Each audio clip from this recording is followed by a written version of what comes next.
Karibu tunapotembea pamoja katika mji mashuhuri sana, mji mkongwe na ni wa muda mrefu. Umeandikwa katika kitabu cha Hesabu 22.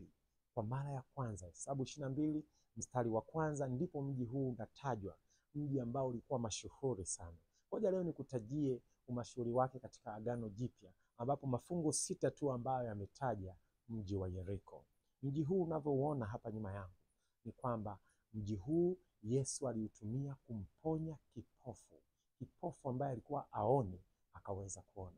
Lakini mji huu pia katika Luka sura ya 19 ndipo ambapo alikutana na mtu wa TRA, tunaweza tukasema ni mtu anayekusanya mapato ya nchi, aliyekuwa anaitwa Zakayo.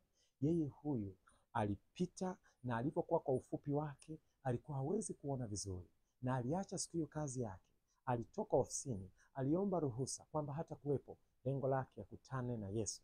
Na Biblia inasema alikuwa anataka kujua Yesu ni mtu wa namna gani. Alipokwenda akapanda katika mti wa mkuyu, na ndipo akaweza kumwona Yesu vizuri. Kama unavyoona ni mji wenye taa, mji unaometameta, mji ambao una purukushani nyingi, mji ambao unang'aa, una miundombinu, una barabara, una vitu mbalimbali, lakini ni mji ambao unanifundisha Yesu alipita katikati yake. Nataka nikutie moyo katika mji wako, usiogope. Yesu pia yupo, na msingi acha ulicho nacho, nenda kamuone.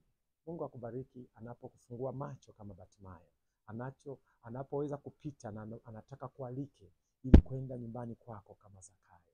Mungu akubariki kwa jina lake Yesu. Amen.